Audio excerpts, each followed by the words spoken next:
Bonjour et bienvenue dans l'épisode 3 d'Étoiles filantes, l'émission propulsée par Bocalship. Je m'appelle Marc et aujourd'hui j'ai invité Amandine pour vivre une étoile filante avec moi. Un vendredi sur deux, une nouvelle illumination vous est offerte à 18h sur une thématique ciblée et durant une dizaine de minutes. Étoile filante parce que chaque épisode est la capture d'un instant présent éphémère où l'on se questionne spontanément sur un sujet différent. Bienvenue Amandine dans l'étoile filante, Merci le de troisième m'accueillir. épisode. Avec grand plaisir, on est dans le bocal, il fait beau, il y a eu des bruits d'avion cet après-midi, ça s'est calmé, il y a un peu de musique plus loin mais ça a l'air plutôt doux. Et aujourd'hui, je voulais qu'on aborde la thématique des réseaux sociaux, de la communication digitale et pas que, mais surtout digitale. Et en particulier, en tant que créateur, quand tu crées du contenu dans le but d'un projet, surtout parce que il y a des créateurs, mais c'est plus je partage que je mange une pizza ou je partage que ça, c'est pas vraiment créer du contenu, on va dire, c'est plus je diffuse ma vie. Enfin, ça dépend de... On en reparlera. On peut en reparler. Mais là, c'est vraiment... en fait, je partais du principe que tous les deux, on anime des pages Instagram, Facebook, des posts sur LinkedIn, des vidéos YouTube bientôt pour toi aussi, un podcast. Et en fait, dans tout ça, il y a plein de métriques, c'est-à-dire des vues, des likes, des abonnés, etc. Et c'est quel rapport en tant que créateur tu as à toutes ces données, à toutes ces statistiques même parfois. Donc je voulais que tu nous partages ce que tu en penses et quel est ton rapport à ça. Moi aussi, je pourrais le partager. Je te laisse commencer. Honneur à toi. Ok.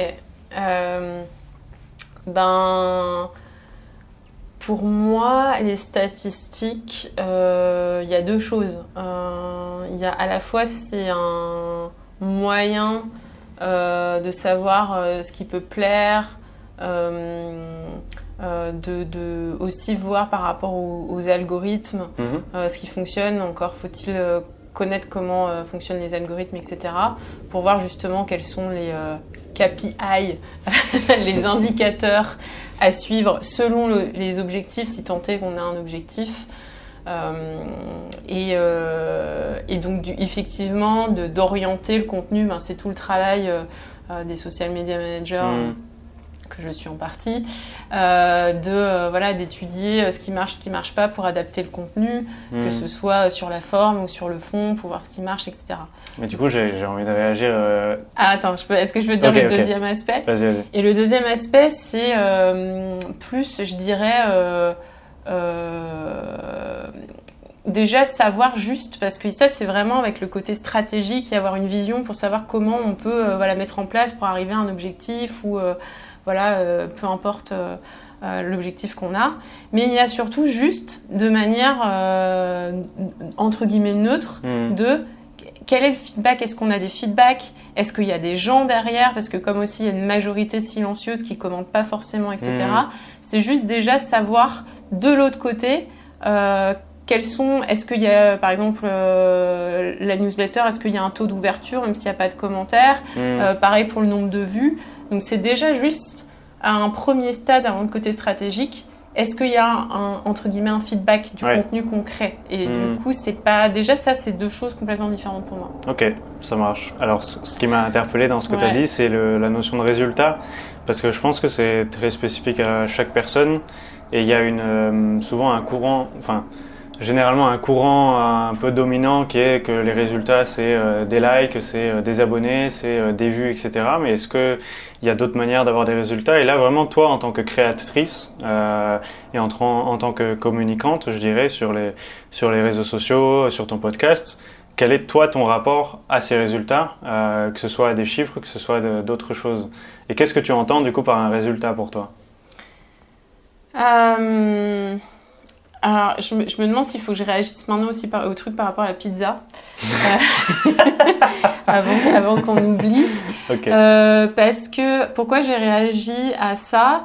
C'est que c'est souvent dans la tête des gens cette espèce d'a priori, déjà de si je partage, je veux pas me montrer, je veux pas être un influenceur, ou il y a ce truc un petit peu dénigrant de je partage ce que je mange, ma vie de tous les jours. Il y a des gens dont c'est la passion de manger, par exemple, et de partager des bonnes adresses. Et je sais pas pourquoi on dénigre ce côté-là. Voilà, et je trouve qu'il y a quelque chose. Il y a une différence aussi quand on est dans la. Moi, je sais qu'à un moment donné, j'ai été blogueuse lifestyle, et du coup, il y a un truc aussi de gratitude. Je vivais un moment, j'avais envie de le partager par gratitude et envie de partage. Il y a une différence quand on le fait au niveau du partage ou l'envie d'être vu et de se dire ah bah ça je vais faire ça, parce qu'après il peut avoir un côté stratégique derrière qui est pas forcément négatif. Mais voilà, et donc ce qui va rejoindre aussi un petit peu l'idée finalement du résultat, c'est que par exemple je pense à une blogueuse il y a plusieurs années que j'avais rencontrée, qui était actrice, auteure, réalisatrice, enfin elle avait plein de choses, et elle avait lancé le blog, et j'adorais son blog parce que c'était un concept un peu entre le cinéma, la photo, et c'était hyper intelligent, et il y avait plein de domaines mélangés, donc ça me parlait beaucoup. Okay. Mais il y avait cette idée de lancer ça dans le but justement de créer un résultat, une volonté. Tu vois, il y a un truc, voilà, effectivement quand on a je sais pas, quand on crée une boîte telle qu'elle soit, que ce soit avec de vente de produits, peu importe les produits derrière ou de services, on a envie, et voilà, on fait ça dans un but stratégique de développement. Donc il peut y avoir un côté frustrant, que ça se développe pas assez vite et tout ça. Mais pour moi, c'est un chemin, et donc il y a aussi ce truc de pourquoi on le fait en premier lieu en fait. Moi quand j'ai lancé mon blog, je me suis pas dit, ou même, enfin mon podcast, il y avait un aspect plus professionnel, mais la première envie c'était j'ai envie de renouer avec le format interview. J'ai envie de prendre ça comme excuse aussi pour avoir des conversations intéressantes avec des gens, et ça peut aussi servir mon business. Mais la première idée c'était la rencontre, c'était l'interview, et le partage de choses qui sont importantes pour moi. Et ça va avec un peu tous les contenus que je fais. Et c'est vrai qu'aujourd'hui, il y a cette notion voilà, de rapidité, mais qui est inhérente à la société dans laquelle on vit aujourd'hui, l'instantanéité des réseaux sociaux qui nous donne l'impression que tout est rapide, alors qu'on est des êtres vivants et que la nature met du temps à éclore, à faire des plantes et tout ça. Et donc, on oublie ce côté-là. Et en fait, une aventure, qu'elle soit entrepreneuriale ou de créatrice de contenu, en fait, c'est normal que ça met du temps. Okay. Et donc la notion de résultat, pour moi, elle est déjà dans le fait que l'objet existe. Déjà parce que, en tant que créateur de contenu, on sait à quel point c'est dur de formaliser quelque chose. Et c'est aussi dans la surprise que tu as des rencontres que tu peux avoir, des opportunités que ça peut générer. Liées à ça. Et pour moi, c'est mal partir que de penser au résultat avant même d'être dans le processus de création, quoi. Ouais, je vois. Ok. Alors, j'ai bien envie de partager ce que j'en pense, parce que ce que ça m'évoque, c'est que moi, quand j'ai commencé à créer de manière générale, c'est pour ça que peut-être mon exemple des pizzas, c'était pas un bon exemple, mais en fait, je dis ça par rapport à au début de ma relation avec les réseaux sociaux, qui était beaucoup sociale, alors que ça ne l'est pas, parce que c'est des algorithmes, c'est du digital, et qu'en fait, ça a influencé de manière toxique mes relations. Parce que je disais, je suis au foot, parce que je voulais que les gens voient que j'étais au foot, etc. Enfin bref, c'est pour ça que je prenais l'exemple de la pizza. Mais je comprends très bien ce que tu partages.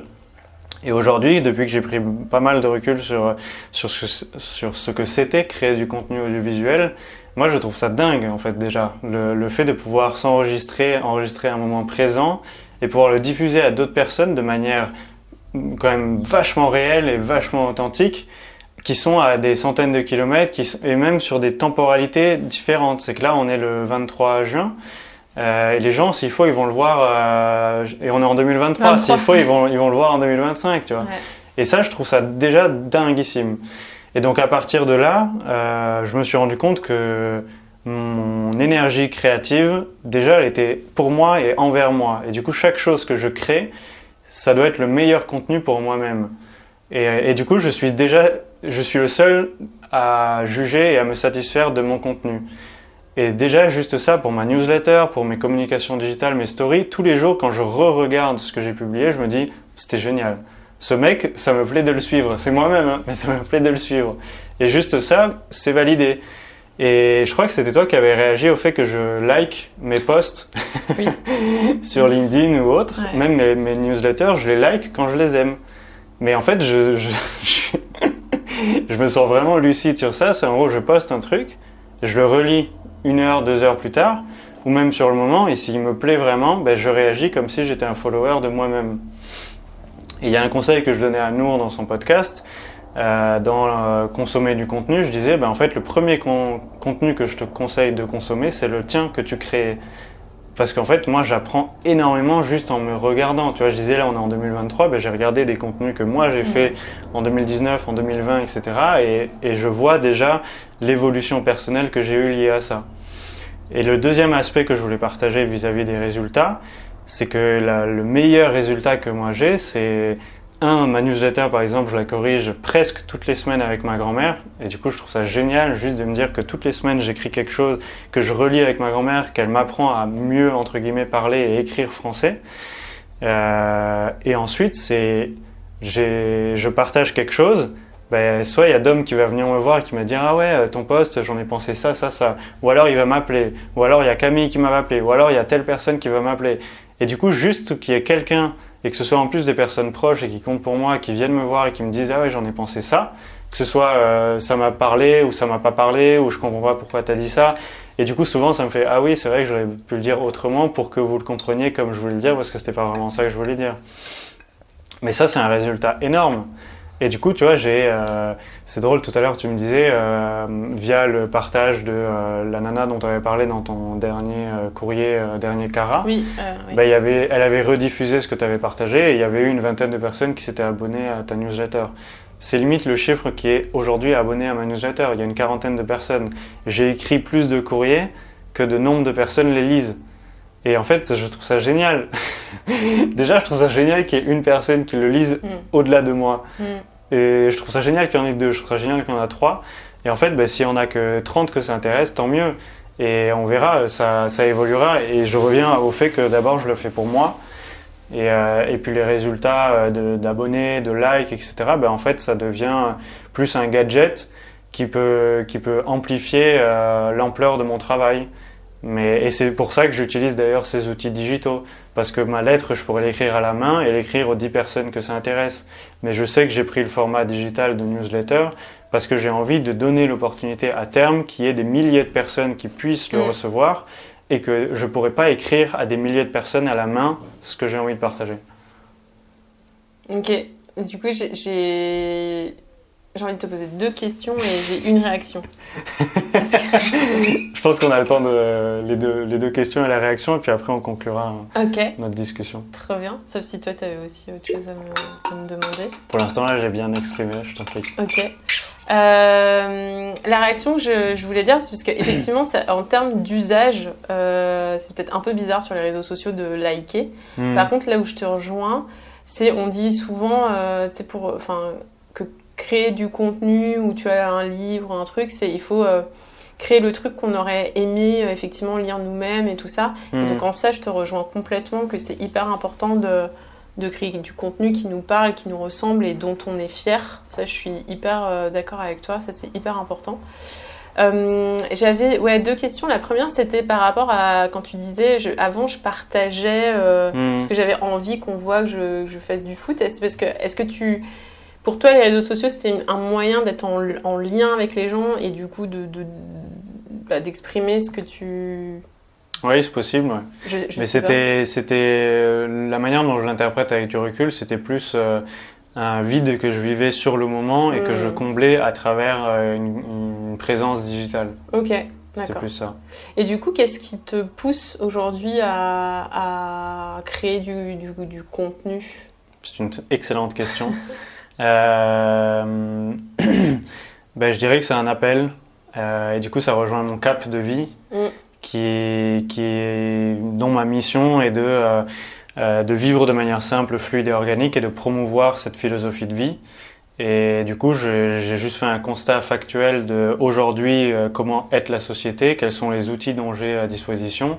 Et je me suis rendu compte que 99% des personnes que je fréquente, que je rencontre physiquement, sont sur les réseaux sociaux, sont beaucoup impactés souvent par ça.